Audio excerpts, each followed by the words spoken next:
sin conocer cada uno de sus colores. Porque muchos son los tonos de la actualidad. Presentamos Matices. Una producción de Noticias Monumental. 90 años en el corazón de Costa Rica. Radio Monumental.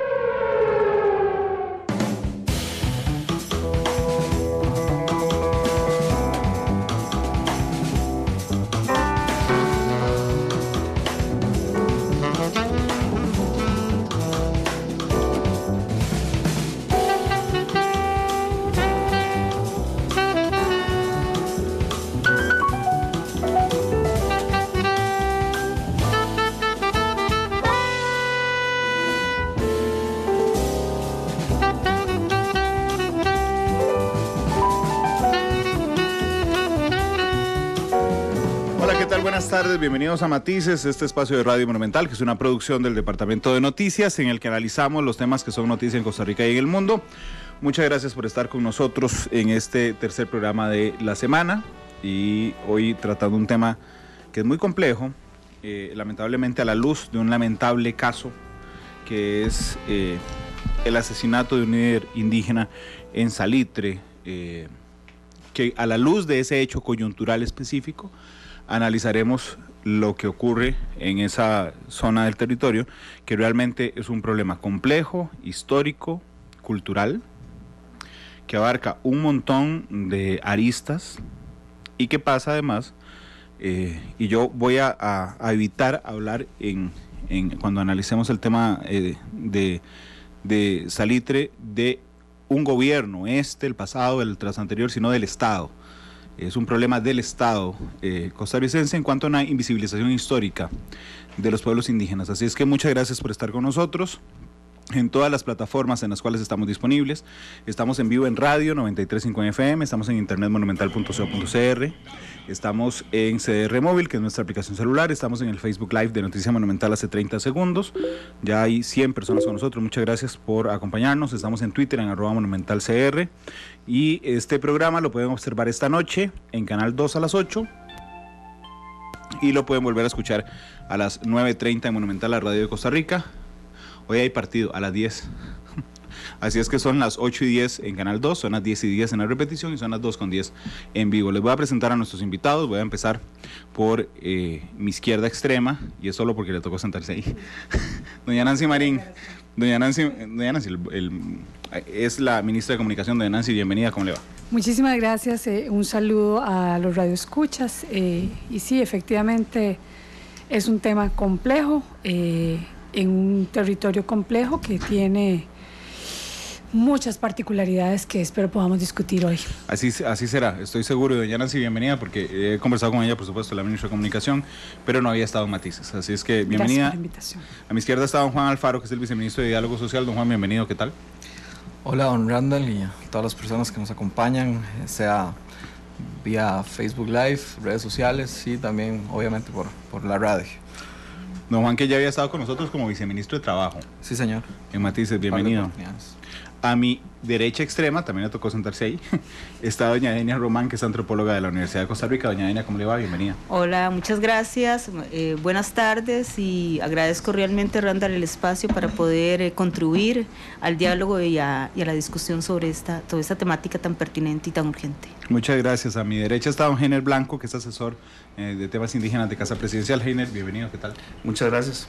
Muchas gracias por estar aquí. Coyunturalmente nos acompañará en un ratito doña Catarina Crespo, que es la defensora de los habitantes vía telefónica. Ya está de gira, pero yo le pedí un aporte en el tema de análisis de hoy.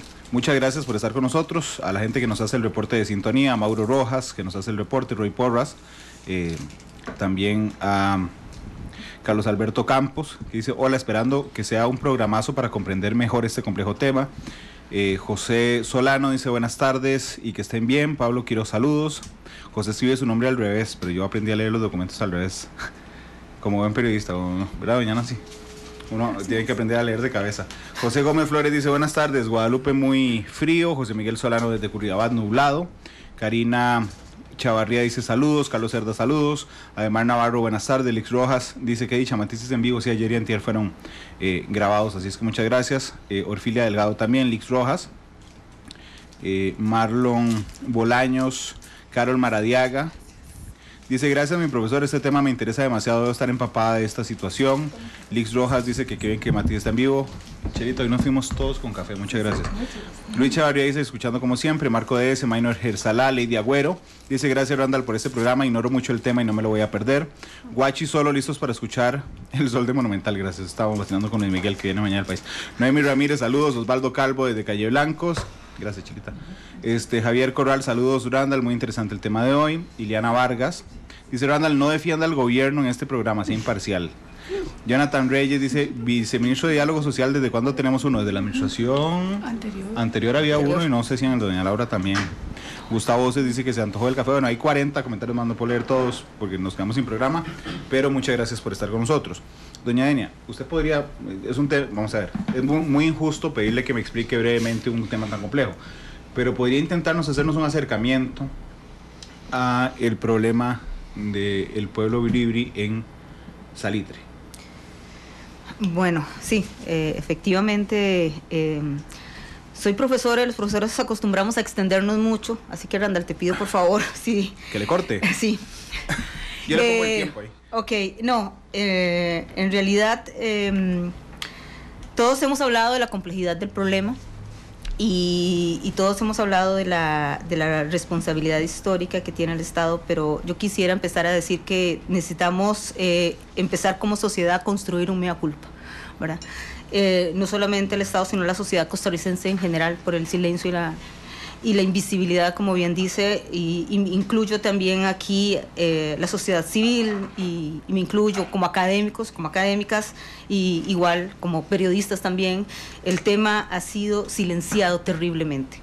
Eso por una parte, y eso es parte de una constitución, una construcción de la idea de sociedad y la idea de Estado y de Costa Rica y de costarricenses. Es decir, estamos planteando un problema que tiene que ver con la construcción de un modelo de sociedad que anula, digamos, absolutamente la posibilidad de una diferencia cultural, ¿verdad? Porque no constituimos a partir de la idea de un Estado-nación, digamos, que no reconoce, digamos, su diversidad multicultural y multiétnica, aunque hubo un cambio en la constitución política muy reciente de este país.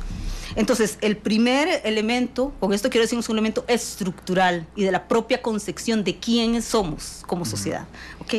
El segundo elemento, creo yo que es fundamental destacar, tiene que ver con la complejidad, digamos, institucional y legal de esta problemática. No solamente el tema de Salitre, sino el tema de las comunidades y pueblos indígenas en general. Es decir, ya aquí todos sabemos que a partir de hay una ley de 1977, que fue la ley que determina la delimitación de los territorios indígenas y establece cómo debe hacerse ese proceso, quién lo debe hacer dentro de la institución del Estado, y ese proceso no se ha hecho. Eso ha generado múltiples y complejos problemas. Y en este momento estamos viendo la decantación de décadas, diría yo, de esas consecuencias, pero además creo yo una expresión de violencia, digamos, arraigada en la sociedad costarricense, que tiene que ver con la violencia física, simbólica y estructural con relación al tema indígena, y sobre todo una institucionalidad que no reconoce los derechos territoriales indígenas, ¿verdad? Sí, de hecho, disculpe, doña Denia, si me permite interrumpirle un momento, porque es muy interesante cuando uno piensa, y hoy a mí me alegra en medio del dolor que causa una noticia como un asesinato, que la mayoría de comentarios que yo he visto durante el día es justamente de apoyo a la lucha de la visibilización de las violaciones a los derechos de los pueblos indígenas. Porque hace un año hice un programa en esta misma cabina con los indígenas noves, y la realidad en ese programa es que hay un montón de comentarios de gente que decía que se vayan a Panamá, que se los carguen en el Seguro Social. Bueno, realmente a mí me alegra en medio de esta coyuntura que por lo menos el relato público de la gente que opina respecto a esto, hoy por un tema fatal, por lo menos va cambiando de tono, doña Denia. Sí, exacto. Creo yo que es un divisor de aguas, No es un divisor de aguas para el movimiento indígena y es un divisor de aguas para la sociedad costarricense. Es decir, ¿qué clase de país somos que pueden permitirse estas cosas? Eso, yo creo que es una reflexión profunda que debemos hacer todos como sociedad, ¿verdad? Y que no basta dos cosas, y que no basta la legislación y que no basta tampoco una declaración de que somos un país multiétnico y pluricultural, digamos, de hecho, porque en la praxis no se da. Y además es que aquí es un sistema muy complicado porque hay toda una institucionalidad, digamos, que no hay un reconocimiento, digamos, explícito de esa diversidad y las particularidades que tiene el tema indígena, ¿verdad? Yo también creo que con todo el dolor, el profundo dolor que siento, creo que el asesinato de Sergio Rojas es... A ver, él en su vida logró posicionar el tema y la problemática de tierras indígenas como una temática nacional, ¿verdad? Es decir, antes de eso yo creo que había mucha invisibilidad. El plan de recuperación de tierras que establece el INDER y que está en proceso no se hubiera hecho si Sergio Rojas no hubiera hecho lo que hizo. Es decir, él como figura, digamos, creo que como figura y como líder nos dio esa oportunidad. Y por eso creo que estamos en un gran momento, digamos, estamos en un gran momento como sociedad. Si me permiten una explicación muy sencilla del tema, antes de darle la palabra a los otros, y poco académica además la explicación, tenemos que recordar que por supuesto Costa Rica, antes de convertirse en Costa Rica, jurídicamente, estaba habitada por los pueblos originarios, que son realmente los habitantes de esta tierra. Después vino el Estado, ya de todos los países, pero estamos hablando de Costa Rica, vino el Estado costarricense y se asentó sobre los territorios respecto a donde estaban los pueblos originarios, los indígenas de nuestro territorio. Y entonces después vino una construcción donde se respetan esos territorios originarios. ¿Verdad? Hay un momento, hay un lapso después del año 77, hay un lapso donde el Estado permite que se adquieran tierras en esos terrenos originarios. Y entonces esos terrenos que deberían de ser protegidos por el Estado costarricense, que eran de los pueblos originarios, son adquiridos en algunas partes por lo que se llama colonos no indígenas, por gente que llegó sin ser indígena, que compró alguna de buena fe esos terrenos, y entonces cuando le toca al Estado proteger la posesión de los pueblos originarios, empieza realmente una situación muy compleja y un enfrentamiento muy fuerte respecto a la inoperancia del Estado a partir de ese instante. Pero también existen algunos factores coyunturales. El pueblo biribiri tiene 4 territorios, 2 de ellos del lado caribe, digamos, de la cordillera Talamanca, tiene 2 del lado pacífico de la cordillera Talamanca, que es Terraba y Salitre. En Salitre, entiendo, es el más grande, 177,000 habitantes, me dio la investigación, pero además las asociaciones de desarrollo que se habían conceptuado como los representantes de esos intereses de los pueblos indígenas tienen una característica particular. Las asociaciones tienen representación judicial y extrajudicial, algo que no pasa en las otras asociaciones de desarrollo de los cantones normales. ¿Pero qué pasó? Bueno, resulta que en el espíritu de convertir las asociaciones de desarrollo en representantes de esos pueblos indígenas, realmente se violó el proceso político, digamos, que siguen esos pueblos, el proceso cultural, y muchas veces esas personas que compraron tierras que no eran de pueblos originarios infiltraron esas asociaciones de desarrollo y perdió el espíritu de legitimidad. Eso pasó en algún momento, se ha intentado recuperar en los últimos años, y eso ha generado un enfrentamiento social muy fuerte. Si me permite una explicación tan sencilla y tan poco académica como la que acabo de brindar. Doña Ana, si usted quería agregar algo a eso en particular.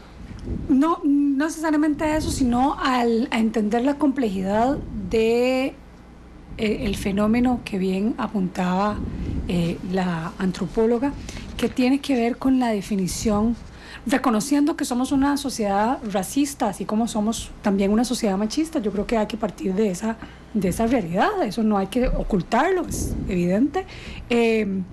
Creo que es importante aportar en la discusión quién es indígena y quién decide quién es indígena en esos territorios, porque eso tiene mucho. En el fondo de este conflicto está ahí, es decir, esas personas que están allí ¿son indígenas o no son indígenas para desalojarlas de la tierra? ¿Quién dice que son indígenas? ¿Es la Asociación de Desarrollo? ¿Es el Consejo de Mayores? ¿Quién? Y hay un ejercicio interesante que hizo uno de los territorios indígenas con el Tribunal Supremo de Elecciones justo el año anterior, donde el Consejo de Mayores junto a otras organizaciones de la comunidad definen cuáles son, digamos, los clanes o los apellidos que nos pueden dar luz sobre quién es y quién no es, porque también en el fondo del conflicto está esta discusión que estoy poniendo sobre la mesa. Claro, que de hecho, y Heiner me podría ayudar a explicarlo más fácil. Entiendo que en los bribris se da por línea materna la descendencia bribri, Heiner. Sí, efectivamente, muchas gracias. Yo quisiera profundizar un poco porque me parece que a la par de lo que dice Denia, efectivamente estamos en un país hoy que intenta comprender una situación con grandes problemas estructurales y que una de las consecuencias, uno puede decir que es el asesinato de don Sergio Rojas, es decir, y uno puede aventurarse a decir que no hay un diálogo, es decir, en el sentido del diálogo de cómo lo perciben los pueblos indígenas de su cosmovisión con una realidad de país que es distinta. Y esto lo que quiero decir es que cada uno de los 24 territorios, a la par de lo que Denia dice acertadamente, que hay una construcción de país, de sociedades distintas, pero también a lo interno del territorio hay 24 territorios indígenas con realidades complejas muy distintas. Usted puede notar cuando nosotros, por ejemplo, hemos hecho la traducción de textos, solo para decir algo, nosotros traducimos el Mecanismo General de Consulta a los idiomas, bribri, por ejemplo, entonces la gente del sur, de Cabagra y Salitre, que son los bribris que mencionabas ahora, la gente, Cabagra, sí, claro, sí, los compañeros bribris de la zona Talamanca dicen, miren, no estamos entendiendo, no es el bribri nuestro, solo para decir algo más sencillo. Pero apuntando a lo que la señora ministra dice, en un tema mucho más, digamos, desafiante, para llamarlo de esta forma, que tiene que ver con la definición, la pertenencia étnica a un pueblo, ahí encontramos complejizaciones más fuertes, porque claramente está la línea matrilineal de los cabécares y de los bribris, pero con una realidad muy compleja a lo interno de esos territorios, en donde cada vez más las personas, los niños que nacen, son productos de relaciones entre dos personas de distintos pueblos. Entonces, sin profundizar en el caso bribri, pero note usted en el caso Maleco, que es de donde yo vengo. El caso Maleco, según algunos cálculos, después del año 2005 no hay ninguna sola persona que sea de padre y madre Maleco. Y eso trae una complejidad que, dado que usted nos da el espacio para profundizarlo, en el momento de definir, porque la misma comunidad se está planteando la pregunta, ¿y quién es indígena? Y la comunidad misma no tiene respuesta a eso. Y para los que trabajamos en la institución pública, el desafío entonces, uno puede concluir que es enorme, es doblemente más grande. Entonces hay una complejidad, digamos, o algunos desafíos importantes a lo interno de los 24 territorios indígenas, y así le puedo decir, solo con el tema de la identidad pasa por la educación, el nombramiento que desde el 93 este país tiene para nombrar solo personal indígena dentro de los territorios. Entonces hay, por ejemplo, denuncias o hay comentarios que dicen, mire, es que yo nací en Talamanca bribri, o yo nací en Maleco, yo sé hablar Maleco, ¿ya? Pero en razón de las consideraciones tradicionales, yo no soy considerado de esa etnia. Entonces, claro, los bribris, por ejemplo, que ahora usted lo señalaba en términos específicos, se consideran bribris los nacidos de madre bribri. Así es. ¿No? Así es. Pero la complejidad interna a la que se refiere don Heiner es que, por ejemplo, habrá un hijo de padre bribri. Totalmente. Que mamá no es bribri. Y entonces, ¿es indígena o no es indígena? Que nació ahí y que ya puede tener 50 años de edad, pero que si aplicamos como claramente la tradición dice, esa persona no sería bribri. Claro, de hecho, Heiner, permíteme, porque Lorena Quesada nos hizo un aporte en Facebook que me parece muy interesante. Dice Lorena, bueno, si tiene la mitad indígena, es indígena. Esa es la lectura nuestra, justamente. Exacto. ese es el gran choque que existe, porque entonces si lo leemos a la luz de nuestras percepciones, de nuestra visión de mundo, entonces si tiene ADN bribri, es bribri y se acabó. Bueno, resulta que para los bribris no, y aquí el enorme desafío es quién define quién es bribri, los bribris o nosotros. Y esa es la complejidad de un tema que por eso decía tiene alcances culturales muy profundos. Y quisiera nada más, Randall, si me permite, y en todo esto el tema no es solo así como de la identidad, sino que hay concepciones distintas. Es decir, lo que usted apunta ahora, el ejercicio de una autoridad tradicional propia. Es decir, los pueblos indígenas conceptualizan de modo distinto cómo se organizan, quién es la autoridad, quién es el que da la palabra, quién define, se toman las decisiones políticas, cómo se toman las decisiones, quién nos representa. La justicia. Y cuando usted también habla, por ejemplo, no sé, del agua, para poner el sentido del agua. El agua en las culturas indígenas es sagrada, en casi todas las culturas. Entonces, cuando tenemos procesos o proyectos que tienen un acueducto, entonces muy fácilmente la gente dice, no, claramente es el derecho humano al agua, pero bueno, hay una consideración histórica, espiritual de ese pueblo, de lo que significa el agua. Entonces, justo lo que estás planteando es que desde dónde lo comprendemos. Por eso yo empezaba con el diálogo de saberes, es decir, no hay un diálogo, no hay un puente entre las concepciones que tenemos en el mundo, digamos, y en Latinoamérica más palpante sobre cómo se percibe la realidad, y se percibe de manera distinta entre los pueblos mismos y de los pueblos para afuera, en los estados. Lix Rojas hace un aporte que también me permite dar luz a un tema que quiero hablar con don Juan, porque Lix dice, quisiera hacer una pregunta, espero que no sea tomada mal, para nada, Lix, bienvenida. ¿Por qué no solo somos costarricenses y por qué nos dividimos por castas? Y es otra pregunta que genera una complejidad, sí, Lix dice castas, pero genera otra complejidad más. ¿Quién estaba primero? Entonces, ¿por qué, digamos, los bribris son bribris o son costarricenses? Digo, jurídicamente son las dos cosas, pero cuando me refiero que es de su visión, de quién soy yo. Hoy que estamos recordando la batalla de Santa Rosa, yo decía esta mañana que tiene una importancia histórica enorme, porque el Estado costarricense tenía 8 años, se fundó en 1848 y en 1856 nos fuimos a la guerra contra los filibusteros. Era un Estado muy joven. Entonces la gente, la pregunta que yo siempre me he hecho es, ¿la gente en ese instante, en 1856, se sentía tica o se sentía centroamericana? ¿Quién era yo en ese momento? Bueno, exactamente lo mismo pasa con esa complejidad que está haciendo Lix, porque seguramente Lix, que no sé dónde vive, pero debe vivir en el Valle Central. Bueno, la lectura desde aquí es muy sencilla desde ese punto de vista, y sí, son ticos y listo. Bueno, no, la lectura es mucho más compleja desde el punto de vista cultural, don Juan. Sí, incluso, vamos a ver, de las cosas que uno va aprendiendo en este camino, creo que me corregirán cuál es la población, digamos, que lo percibe así, pero incluso podría llegar de haberse un caso en el que una persona no sea indígena, digamos, y que se siente como indígena y que incluso la comunidad lo reconoce como indígena. Claro. Entonces, estamos a ese nivel de complejidad. ¿Y por qué esto es importante? No solo por entender y respetar, digamos, la autonomía de los pueblos originarios, sino también porque parte de este conflicto que viene ligado a esa deuda que usted señalaba muy bien, Randall, que es del Estado costarricense, desde el 77, que incluso hay debates de que podrían ir un poco más allá, pero la ley indígena de 1977, que ya define en su artículo 4 y 5, digamos, la obligación que tiene el Estado a partir de, en su momento, el IDCO, después el IDA y posteriormente el INDERO, en la actualidad, de llevar a cabo todo ese proceso para devolver y reivindicar el derecho de los territorios a la población indígena, pues parte de eso, porque debemos determinar, ¿y quién determina? Bueno, las estructuras legitimadas en esos territorios, de quién es, porque el Estado puede hacer todo ese proceso.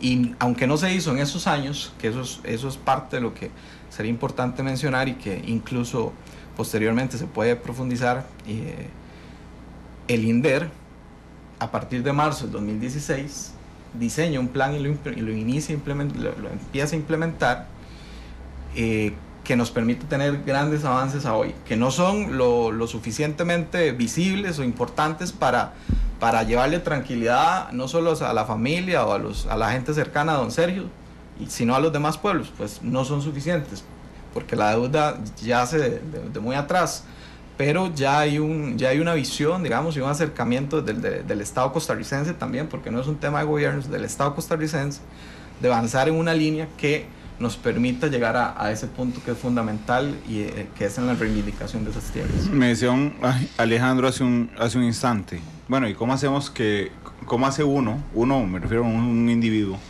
para sentirse costarricense cuando el Estado no lo hace sentirse costarricense. Es decir, cuando usted lo invisibiliza, ¿por qué me va a sentir costarricense si resulta que tengo un enorme problema para conseguir la cédula, si tengo un enorme problema de titulación de tierras, si tengo mi participación política súper limitada, si toman las decisiones y violan mis tradiciones de pueblo? Bueno, entonces, ¿me siento costarricense o no me siento costarricense? Bueno, es muy complejo sentirse costarricense respecto a esas situaciones. Y el tema de quiénes son los bribris, que en otro instante podríamos estar hablando, uy, qué tema más complejo jurídicamente. No solo jurídicamente, es culturalmente, pero hoy se lleva a la práctica. ¿Por qué? Porque el proceso es el siguiente. Cuando usted tiene un terreno sobre el que ha vivido siempre, desde antes de que se formara el Estado costarricense, y llega alguien asumiendo, porque hay compradores de buena fe que compró un terreno de buena fe, y después el Estado viene y dice, ups, resulta que le vendimos un terreno que está en un área protegida de los pueblos originarios, ¿verdad? Y entonces usted dice, pero yo lo compré. Sí, claro, pero es que es de un pueblo originario. Bueno, pues yo lo compré de buena fe. Y entonces empieza una pugna legal respecto a, usted se va, usted que lo compró se va, y entonces el que lo compró se enoja con los pueblos originarios, y entonces de un momento a otro hay un incendio en Salitre, y entonces el incendio es alguien que no se quería ir, que se quería vengar de un indígena, o que se quería vengar, que todavía no se sabe. Yo que voy a ser muy cuidadoso en este tema de serio en lo particular, porque han pasado un poco más de 24 horas, es un tema judicial pendiente, si esto tiene o no tiene que ver, eso lo determinarán las autoridades judiciales, pero hay agresiones a indígenas que no han querido salir en algunos de las tierras que compraron otros, que para los indígenas son de ellos y que para los otros no. Por eso es que tiene tanta complejidad cuando el Estado lee y dice, bueno, ¿usted es pueblo originario o no es pueblo originario? Sí, porque yo nací ahí y hablo bribri. Bueno, pero es que la comunidad bribri no lo considera usted, o que usted esté ahí no lo considera bribri, entonces tiene los derechos sobre el terreno. No. Ese es la enorme complejidad. En 2015, los pueblos indígenas acuden a la Comisión Interamericana de Derechos Humanos y le piden, porque han sido víctimas de amenazas, que le genere medidas de protección. Y la Comisión Interamericana de Derechos Humanos le genera a los pueblos indígenas, a esos en particular, medidas de protección. Y entonces resulta que efectivamente se les da medidas de protección del que gozan en este momento los pueblos indígenas. Hoy, y yo les iba a pedir, particularmente a doña Nancy, a quien me voy a preguntar eso, hoy estaba aquí Michael Soto, en la mañana, el ministro de Seguridad, y le preguntamos respecto a las medidas de protección. Y si quiere, escuchemos al ministro y después le pregunto lo que nos dijo el ministro cuando le dijimos, ministro, ¿cómo estaba administrándose el tema de las medidas de protección a estos pueblos? Ahora, usted me está diciendo como que Fuerza Pública asistía cuando había alertas o cuando se generaban llamadas, pero esta medida cautelar no implicaba la presencia, más bien para prevenir. Tendría yo que ver la medida cautelar en qué consiste, porque lo que me han informado los compañeros de Buenos Aires es que la disposición que existía desde hace algún tiempo es la asistencia, que aparte de la asistencia también hacían patrullaje. No sé, ahí te pido más bien que si usted tiene esa información me la dé, si la medida cautelar era directamente contra el señor y quién la emitió, porque lo que ellos me dicen es que era en general, o sea que cualquier situación que pasaran en Salitre ellos tenían que subir y tenían que hacer patrullaje. Ha estado Michael, una persona a la que respeto muchísimo, me parece un gran profesional, pero las declaraciones de hoy de doña Nancy me parecieron tremendamente desafortunadas. ¿Por qué? Porque las medidas de protección de la Comisión Interamericana en el punto A dice, le ordena al Estado costarricense, adopte las medidas necesarias para garantizar la vida y la integridad personal de los miembros del pueblo indígena Teribe y del pueblo indígena Bribri de Salitre, quienes se encontrarían en la región sureste del departamento de Punta Arenas, específicamente en la zona denominada Salitre. Bueno, bajo esto que les acabo de leer, realmente importa muy poco si las medidas cautelares eran de Sergio o eran de los miembros del pueblo indígena, porque Sergio es miembro del pueblo indígena, así que lo abarca él. Y que uno le pregunte, la prensa le pregunte al ministro de Seguridad, hoy encargado de ejecutar esas medidas cautelares, y don Michael nos diga, es que no sé cuáles son las medidas cautelares, más bien si usted las tiene me las da, y entonces lo que demuestra es que no había medidas cautelares en la práctica.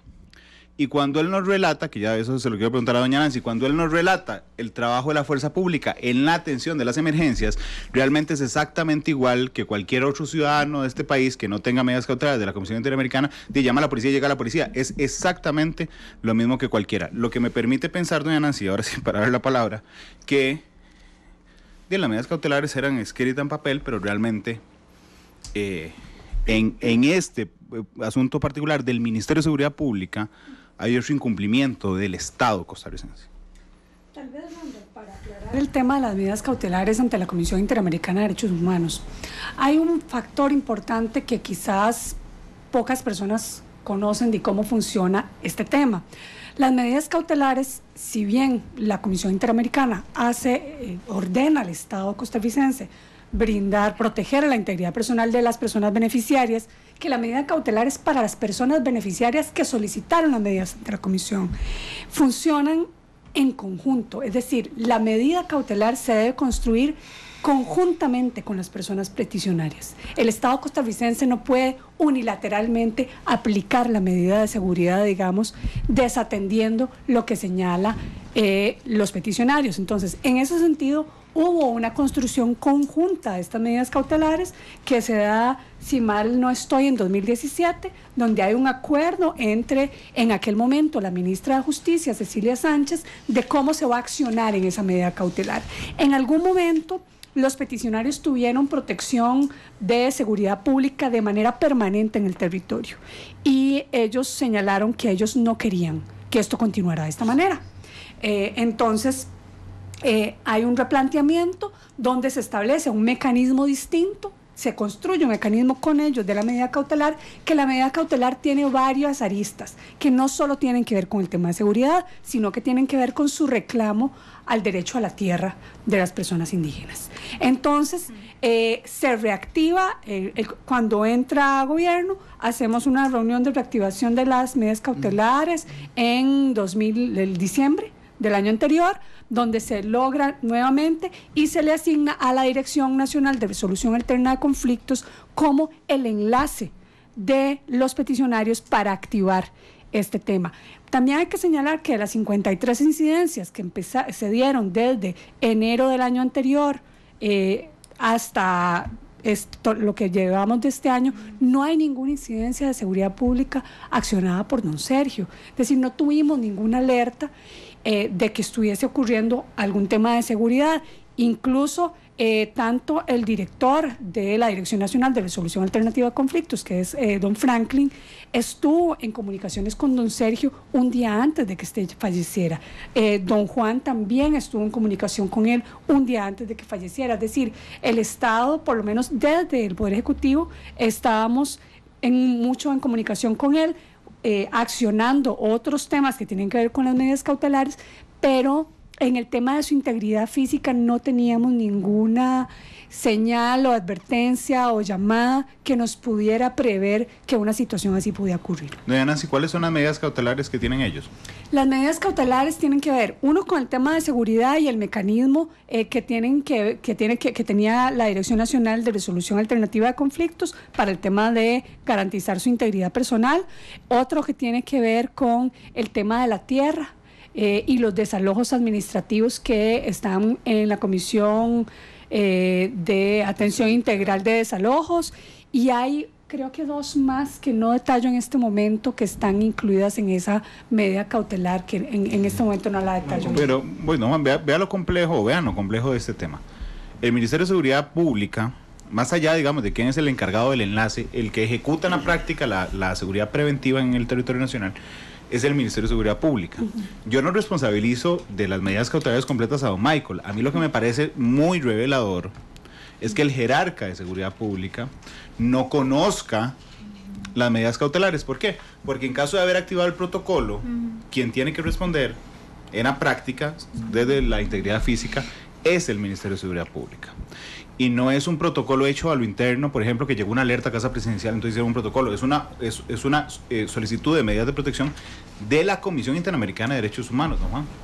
No, lo que iba a apuntar, como bien explicaba doña Nancy, es que la Comisión establece esa necesidad de que tanto el Gobierno de la República o el Estado costarricense, de forma participativa con los peticionarios, construyan parte ya en la práctica de esas medidas.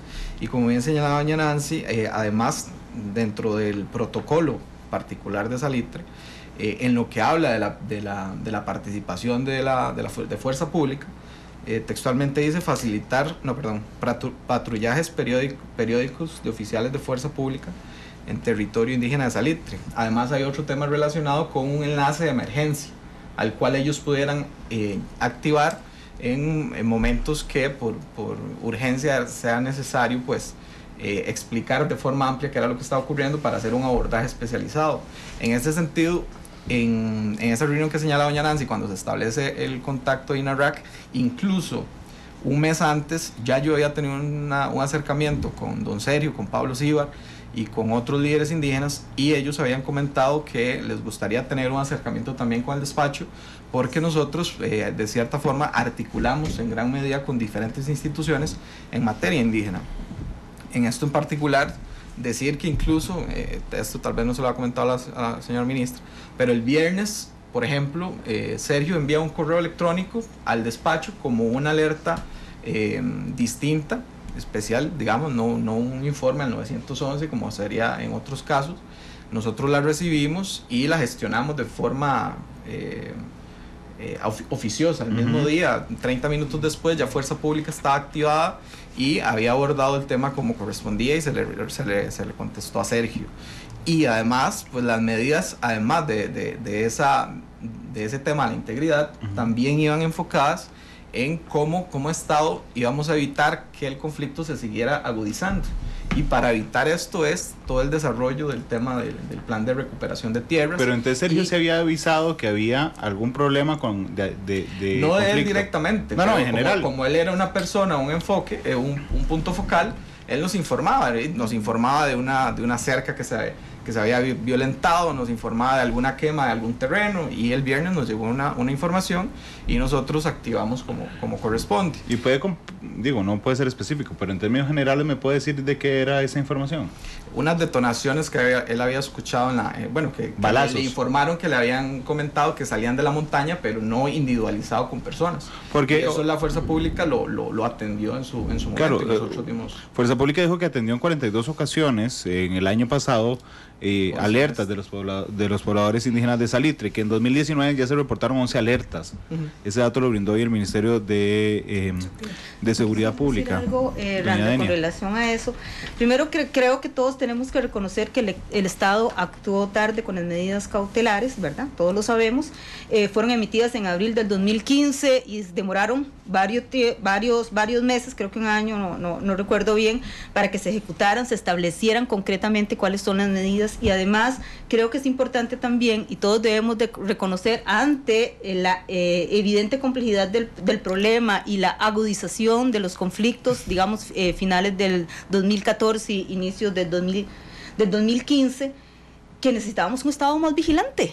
Es decir, yo entiendo muy bien la cuestión de las medidas cautelares y la importancia que tiene para el Estado costarricense responder como debe ser a la Corte Interamericana de Derechos Humanos. Pero ¿qué pasa con el conflicto interno? ¿Qué pasa con el papel preventivo del Estado, ¿verdad? ¿Y qué pasa con el problema estructural?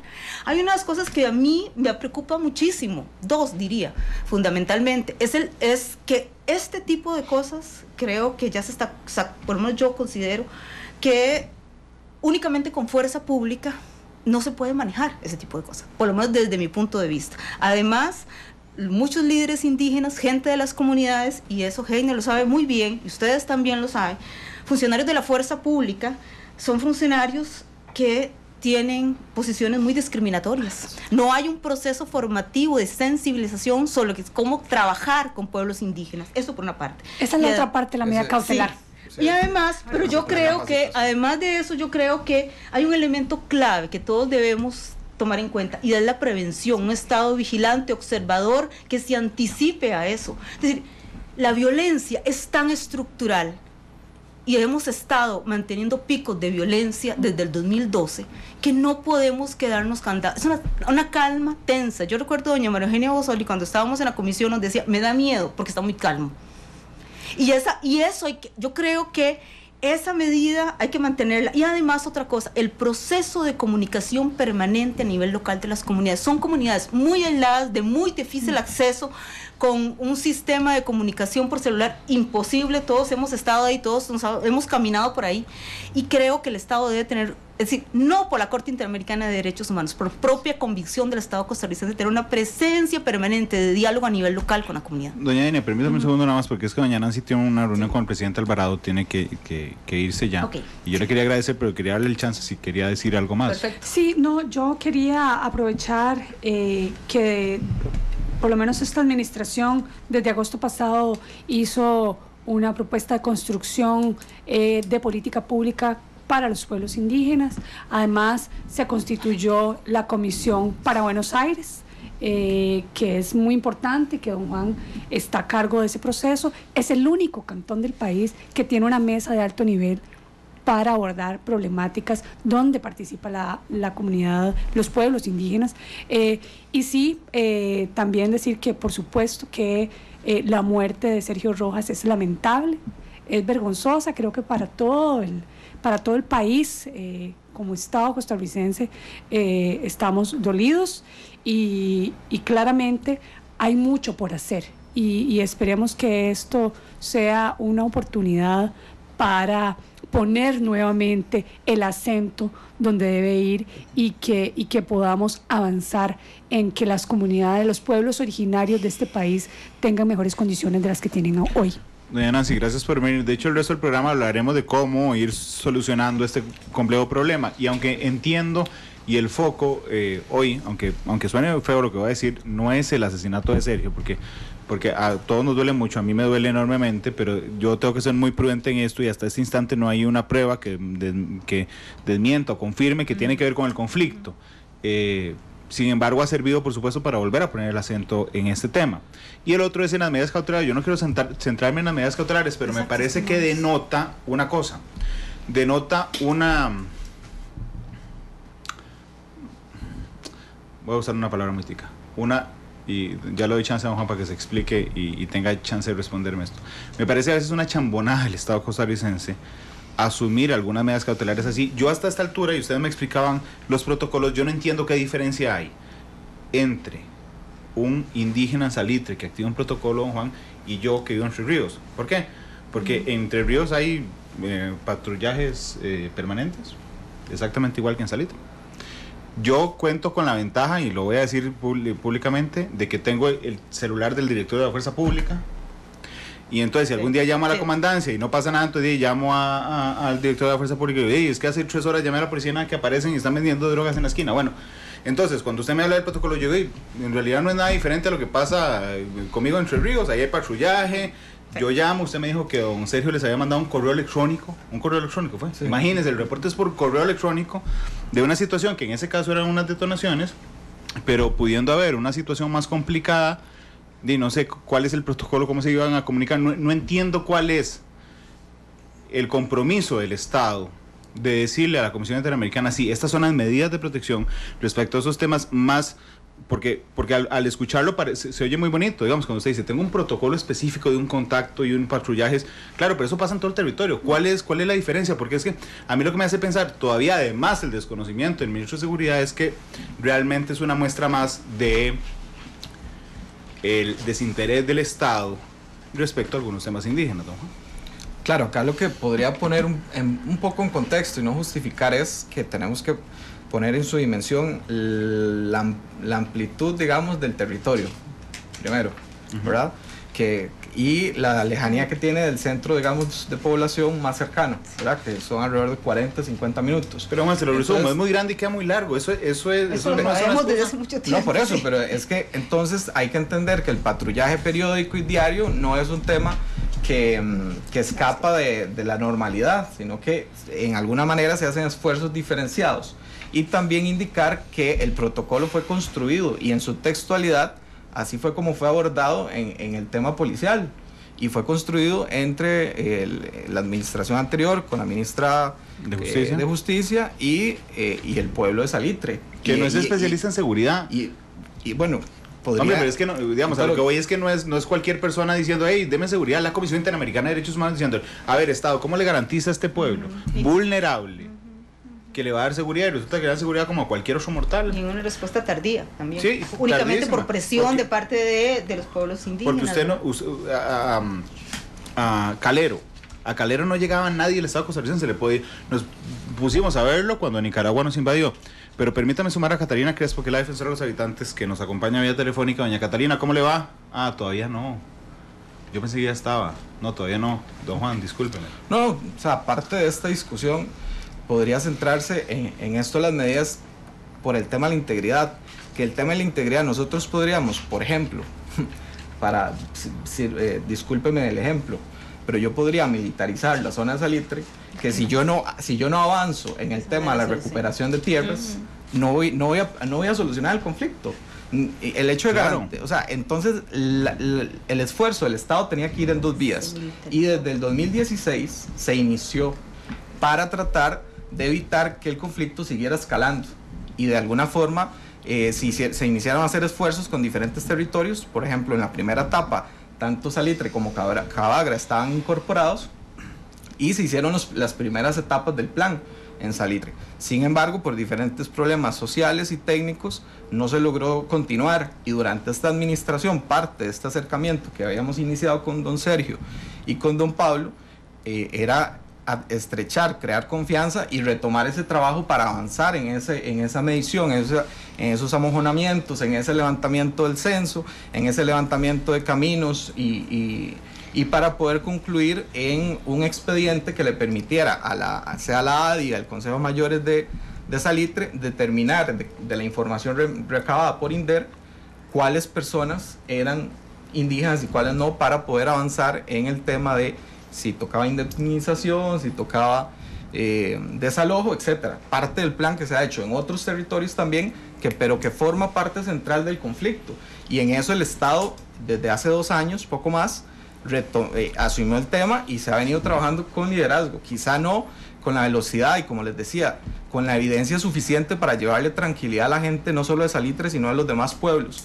Pero hay una visión que hoy está instalada y que necesitamos, a partir de esto, a partir de esta tragedia, sumar esfuerzos y avanzar de una forma más sostenida o más visible para que este tipo de conflictos no se repitan, porque hoy es Salitre, pero podemos llegar en el proceso a experimentar conflictos similares en otros territorios. Claro, de hecho, vamos a centrarnos en cómo corregir el conflicto. Ya les voy a dar la palabra y ya tengo a doña Catalina.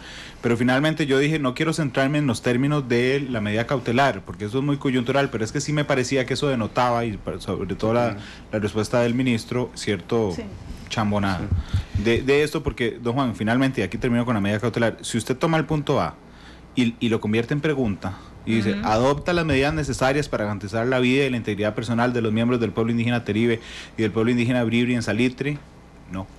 Yo en eso, Randall, voy a concluir esta idea también, porque usted ya lo ha pedido.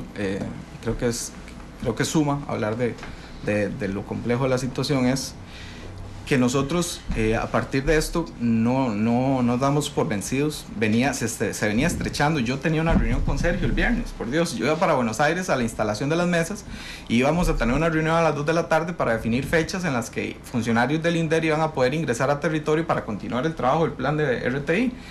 Entonces, o sea, para uno también es duro ver que uno está creyendo en que esto puede avanzar de una forma importante y resolver. No sé si en esta administración, obviamente, pero poder hacer esfuerzos importantes y pasa esto, ¿verdad? Entonces, lo que te quiero decir es... usted también le duele que hayamos fallado en las medidas. A partir de esto, tener conversaciones con Morales,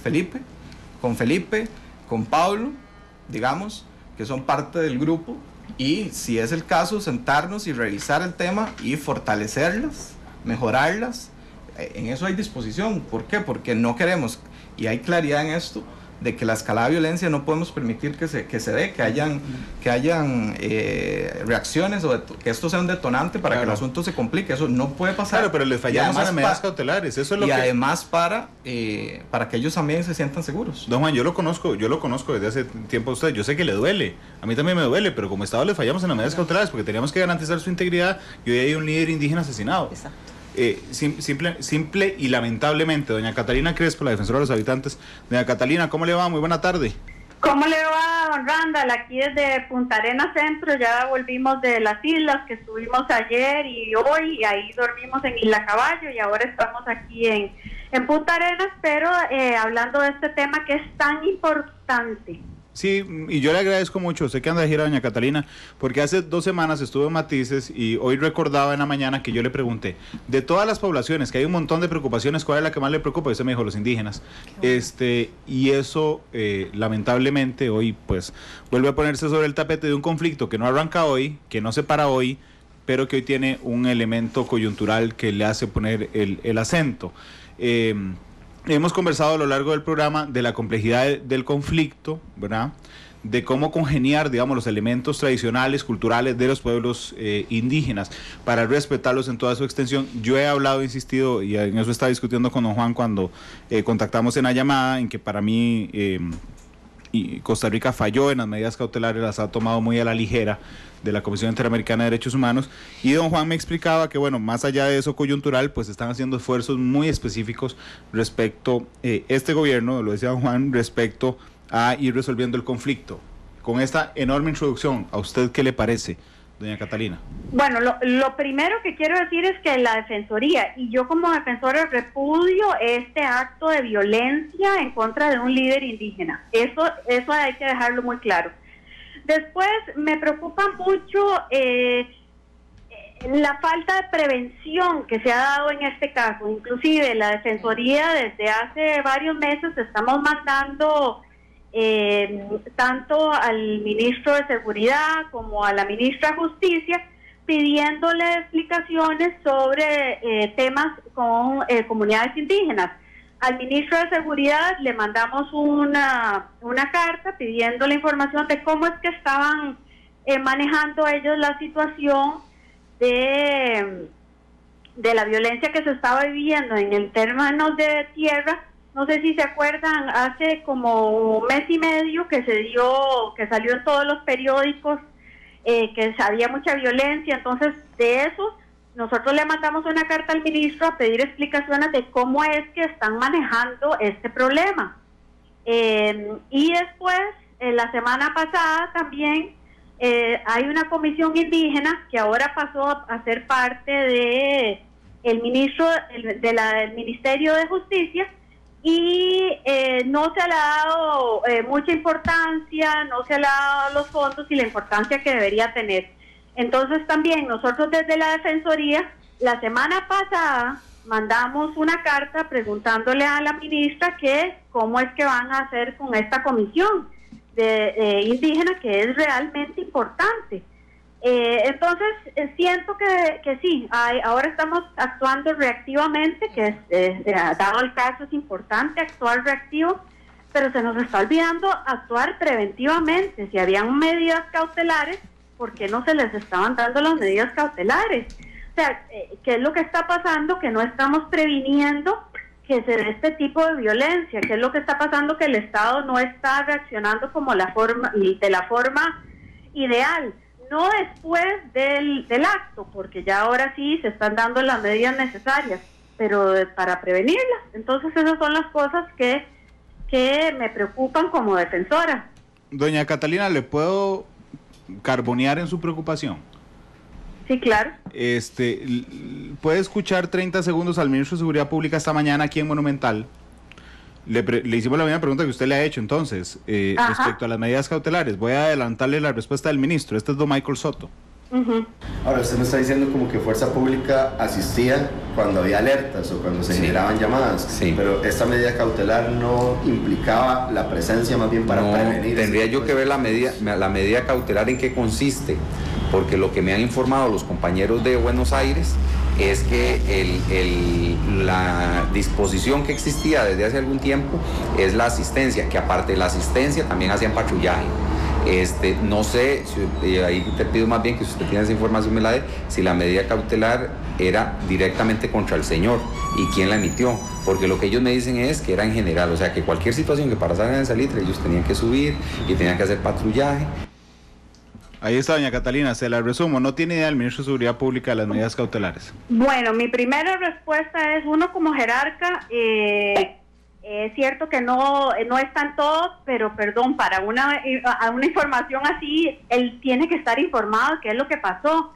Inclusive, la Defensoría, yo misma he firmado cartas pidiéndole a él de cómo es que va a lidiar con eso. Inclusive le puedo mandar una copiecita o se le puede pedir al ministro de la carta que le habíamos mandado a pedir explicaciones por las violencias que se estaban dando desde hace 3, 4 meses y hace mes y medio que se dio un acto de violencia grande en estos temas de tierra. Entonces, vuelvo a lo que dije, la falta de prevención es lo que nos tiene hoy aquí. Entonces eso es lo que me preocupa, ¿no? Yo sé que en la vida hay cosas que pasan, pero esto se pudo haber prevenido, y no solo se pudo haber prevenido, sino que era o el rol del gobierno prevenir esto, ya que había medidas cautelares claras. El gobierno falló, el Estado costarricense falló en garantizar las medidas cautelares emitidas por la Comisión Interamericana. O sea, eso es lo que estamos hablando, ¿verdad? Si se hubieran dado las medidas cautelares como se tenían que dar, esto no hubiera pasado. Se la estaba poniendo muy fácil, doña Catalina, porque usted me lo ha señalado toda la entrevista, pues supongo que la respuesta es sí, Randall, fallaron, hay alguien muerto. Exactamente, o sea, si las medidas cautelares se hubieran llevado como hubieran debido de ser, y tal vez eso es, necesitamos varias cosas que saber. Uno, ¿cómo fueron que se llevaron esas medidas cautelares? ¿Verdad? ¿Cuáles fueron los actos o qué fue lo que se hizo para llevar a cabo esas medidas cautelares? ¿Verdad? ¿A quiénes fueron estas medidas cautelares? Porque si él era el líder indígena y ahora el ministro, en lo que usted me puso, no sabía a quién eran las medidas cautelares, bueno, entonces ¿a quiénes eran? A los miembros, según la Comisión Interamericana, lo dice textualmente, lo tengo aquí, a los miembros del pueblo indígena Teribe y del pueblo indígena Bribri de Salitre. Así dice textualmente. Bueno, entonces claramente don Sergio era de ese grupo, entonces las medidas cautelares no se dieron bien. Yo sí pediría un análisis claro de qué fueron esas medidas cautelares que sí se dieron o si no se dieron del todo. Y hacer una evaluación de la parte de la seguridad del Estado. Pero más allá de esto que nos sirva para una lección no es cuando ya asesinan a un líder indígena y que esto pasa a ser una vergüenza nacional, internacional, esto no debió de haber pasado, que tomemos acto en algo, sino tenemos que trabajar en la forma de prevención. Y esto es lo que más me está preocupando, que solo estamos siendo reactivos y no estamos previniendo. Doña Catalina, muchas gracias. Muchas gracias, hasta luego. Un abrazo, la defensora de los habitantes, doña Catalina Crespo, 3:5. Permítame hacer la única pausa que vamos a hacer en el programa y regresamos con más.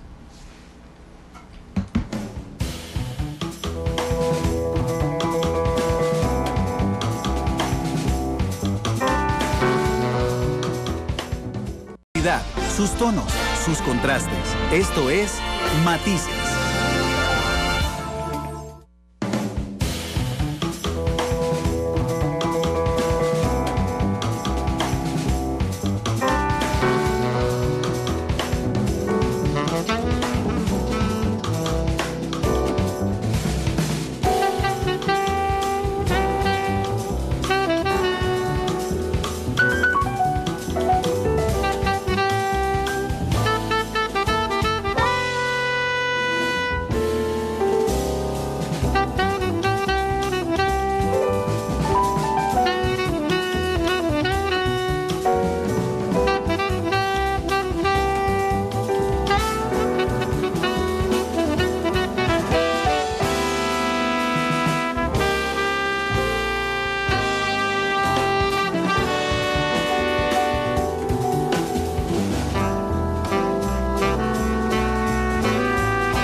14 minutos de la tarde. Gracias por estar con nosotros en Matices. Estamos abordando un complejísimo caso que no vamos a terminar de abordar, de hecho, en el programa de hoy, que tiene que ver con Salitre. Don Heiner Blanco, que es el asesor de temas indígenas de Casa Presidencial, quería hacer uso de la palabra a esta altura del programa. Sí,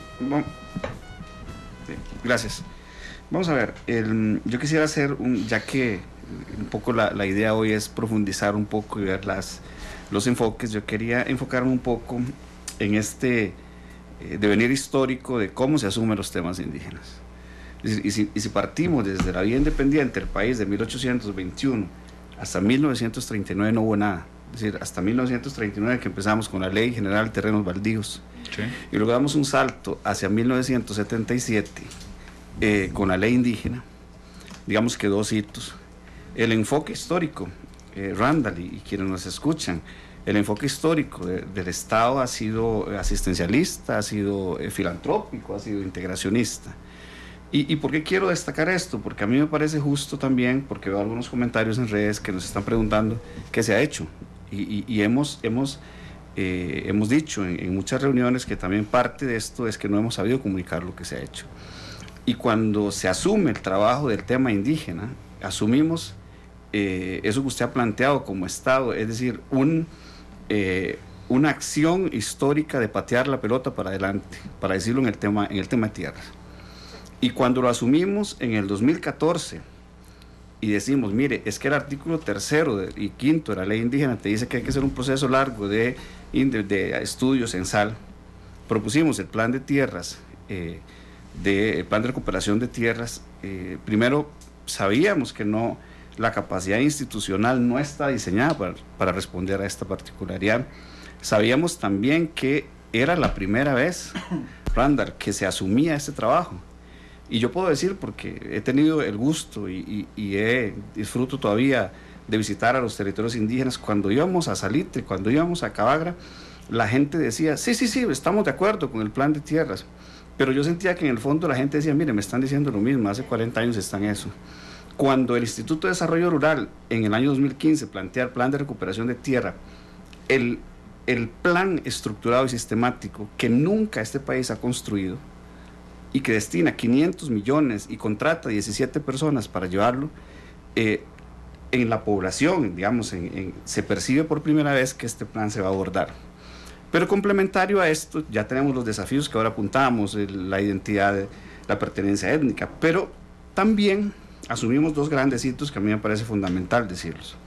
Y tiene que ver con ese abordaje desde el enfoque de los derechos humanos, en esto que explico primero del plan de tierras, ¿verdad? Que es el primer gran esfuerzo que se hace, y luego con algo que, Randall, que a mí me parece importante señalar, y tiene que ver con la reglamentación del derecho a la consulta de los pueblos indígenas. Es decir, teníamos un convenio del año 92, que es el convenio 169, que nos decían que hay que consultar a los pueblos indígenas, y cuando usted va a los territorios indígenas te dicen, mire, es que me hicieron la casa como a mí no me gusta, mire, es que me hicieron este proyecto, trajeron acá a hacer panadería en Maleco, para decir algo. El convenio llama que hay que hacer procesos de consulta. Complementario a ese enfoque de tierras, lanzamos la tarea de formular un mecanismo de consulta, uno de los más progresistas de Latinoamérica, que se firmó en el año 2015. Y también, para dar una integralidad, que es como el objetivo que tenemos hoy, cuando terminamos la construcción del mecanismo de consulta, vimos que había un problema muy serio y probablemente eso resuma muchas de las faltas que hace en la relación con pueblos indígenas, que es que las instituciones no tienen dentro de sus planes líneas o políticas que señalen su trabajo con pueblos indígenas. Entonces, cuando vamos a una institución, la gente dice, bueno, mire, tenemos trabajo con población vulnerable, pero no dice pueblos indígenas. Esa es la razón fundamental por la que nos estamos abocando a la construcción de una política pública para pueblos indígenas. Y el otro gran hito que digamos que estamos intentando asumir es el problema que probablemente muchos de los que nos escuchan ya lo saben, es la reforma de la institucionalidad, la Comisión Nacional de Asuntos Indígenas. Es decir, que es una institución que ha sido acusada de estar desfasada, de no estar a los tiempos, ¿verdad? Con muchos reclamos, con actos, acusaciones de actos irresponsables. Lo que quiero plantear es que Y yo no puedo dejar de decirlo primero porque ha costado, pero segundo porque aquí en todos estos procesos que menciono hay muchos pueblos indígenas involucrados. Creo que eso mucha gente que nos está leyendo lo sabe. Hay dirigentes indígenas involucrados, quienes nos han apoyado, pero no solo nos han apoyado, quienes hemos coincidido y con quienes hemos concertado todos estos procesos. Entonces, cuando uno escucha que la gente dice, mire, no se ha hecho nada, no sé, bueno, aquí quería aportar estos 3 enfoques, porque Denia tiene razón. Las medidas cautelares hablan del plan de implementación del plan de recuperación de territorios indígenas, como una forma integral de ver el tema del derecho de los pueblos indígenas a sus tierras, territorios y recursos, es como Naciones Unidas lo hace. Entonces, a mí me parece muy importante, claro, y entonces tenemos un gran problema, asumir el tema indígena en las condiciones que Denia lo planteaba hoy, ¿verdad? Cuando no tenemos la institucionalidad diseñada para eso. Bueno, se está haciendo un enorme esfuerzo y yo quiero en esto agradecer mucho a los pueblos indígenas que nos escuchan, con quienes nos reunimos. Solamente una idea, en el Mecanismo General de Consulta fuimos 139 veces a los territorios indígenas. Es el primer proceso, digamos, de esa naturaleza, 139 veces a los territorios indígenas. Y creo que, termino esta intervención, esta parte, falta muchísimo, es decir, no hemos abordado, me atrevería yo a decir, no sé, un 10% tal vez de las demandas, falta mucho, falta el más importante, el tema de tierras. Y también quiero decir en esto, porque también nos han dicho, bueno, es que resuelvan tierra primero, y después resuelven consulta, y después resuelven política pública. Nosotros creemos que no es así, creemos que van en vías paralelas, pero digamos, dentro de este océano enorme de poca respuesta, creo que yo sí quiero dejar planteado por lo menos ese enfoque de que se ha intentado hacer un trabajo integral con 3 temas estructurales. Tiene que ver derecho, tierras y territorio, plan de recuperación de tierras, participación política de pueblos indígenas, mecanismo consulta, políticas públicas adaptadas a la realidad, la política pública indígena, remozamiento, adaptación del marco de institucionalidad que tutela a pueblos indígenas, la reforma CONAI. Entonces hemos estado un poco en esa línea que responde un poco a lo que Denia decía, que claramente el tema indígena, yo prefiero no llamar la problemática indígena porque también eso conlleva una noción peyorativa, pero que se ha intentado hacer un abordaje muy integral para dar respuestas a estos desafíos que además tienen muchos años. Lo que pasa es que creo, y a mí realmente eso no se me quita de la cabeza, no es por borrar, digamos, los avances que ha tenido esta administración ahora anterior, pero no les estamos haciendo un favor. O sea, y esa es la clave, y esa es la clave que a mí no se me quita de la cabeza. ¿A vos te gusta el fútbol, Heiner?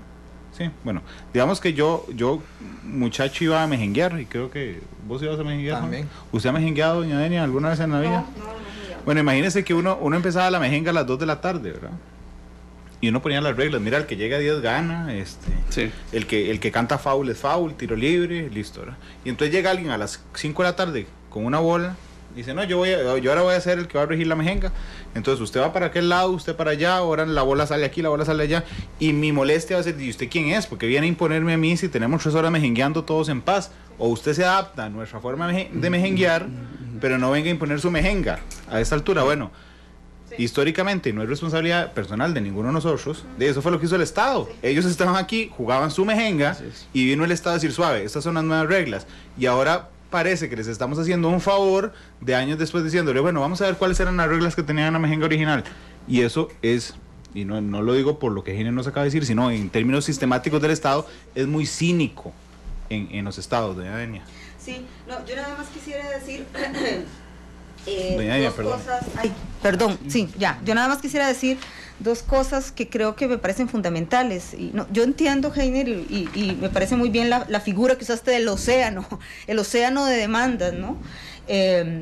Pero yo creo que hay 2 temas claves, y vos lo sabes. Es decir, 1, el tema de tierras. Ese es el tema central, urgente y pertinente en materia indígena de política en Costa Rica.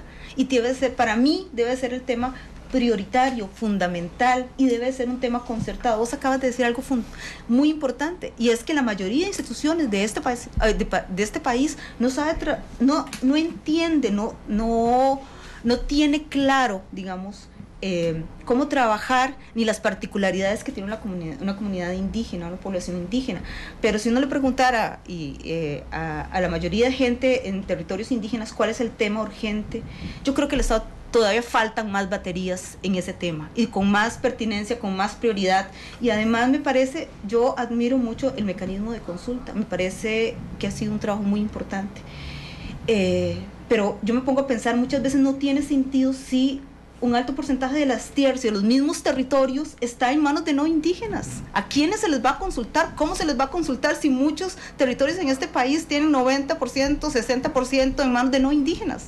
Entonces, ¿no creen que es poner, no sé, la carreta delante de los bueyes? Es decir, yo creo que ahí tenemos que cifrar las baterías, y además sobre el tema indígena se cifran un montón de temas. Ahora, otro tema fundamental, el tema de la acción política, la autonomía y la representatividad a nivel local. El proyecto de ley de autonomía, no sé cuántos años, 10 años en la Asamblea Legislativa, un gran proyecto, incluso por el cual también se hizo una participación y una consulta que yo admiraba mucho, y un proyecto, digamos, que fue muy significativo también, hablando de Sergio Rojas, digamos, cuando en el 2010, digamos, exigen, digamos, en la Asamblea Legislativa a los indígenas que se tome una decisión sobre la ley, y bueno, ya sabemos todo lo que pasó, fueron expulsados de la Asamblea Legislativa, los indígenas llaman eso la gran arrastrada, y desde ahí determinaron y dijeron, bueno, no, aquí la lucha vamos a tener que darla desde dentro, y esa acción, de los territorios. Claro, y esa acción nos está diciendo algo nos está gritando algo muy fuerte al Estado, y es decir, tierras y una propia autodeterminación son los ejes fundamentales. Yo entiendo bien lo de la consulta, entiendo la de la institucionalidad, pero creo que esos son dos elementos claves, negados, ¿verdad? Negados.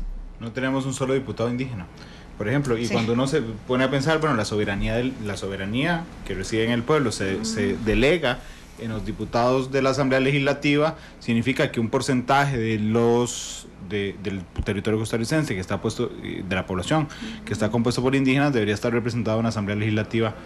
No está. Necesitan 104,000 votos para tener un diputado, que en otros países se ha zanjado entregándoles curules a los pueblos indígenas para que se den a toma de decisión política nacional. Nos queda creo que 1 minuto para cada uno. Quisiera un cierre suyo. Bueno, no, primero que todo, yo sé que podría sonar reiterativo, pero en realidad el día de ayer, como lo decía el presidente, fue un día triste. Nosotros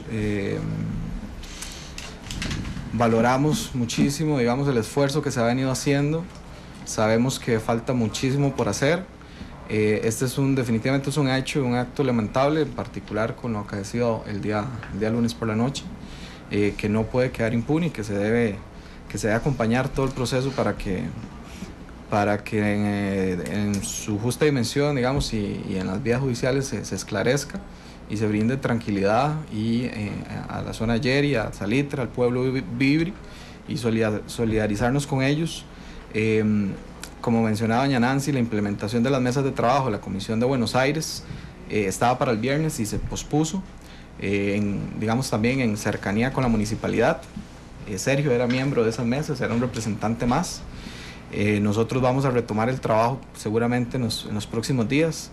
Nosotros, obviamente, por respeto, no nos hemos, esta semana justamente no hemos ido por allá, pero yo en lo particular seguramente me estaré desplazando para allá la otra semana para continuar en este esfuerzo y en este trabajo en conjunto de construcción. Heiner bien apuntaba muchas de las cosas que ahora mismo estamos haciendo. Yo entiendo lo que señalaba doña Denia, sin embargo, considero que, por ejemplo, CONAI como una contraparte fundamental para que muchas otras cosas funcionen. CONAI es una institución, la segunda más antigua de Latinoamérica en temas indígenas, y a hoy pues el alcance que ha tenido no es el que se merece, y por eso estamos dedicados también a plantear una reforma de la CONAI y que nos va a permitir también avanzar en otros temas, como bien decía, el tema de la política pública. el tema de concluir la implementación del proceso de mecanismo de consulta que el Ministerio de Justicia está llevando a cabo con la DINARAC. Incluso nosotros tenemos una reunión el 30 de marzo con AITIGRE en Telire para hablar con las dos asociaciones que estaban fuera y que están relacionadas con el tema de sala constitucional. Hay un acercamiento para vincularlas rápidamente al mecanismo de consulta y continuar en esa línea. Y otros esfuerzos, por ejemplo, el plan de infraestructura indígena que el presidente también nos ha pedido ir revisando detalladamente con diferentes instituciones.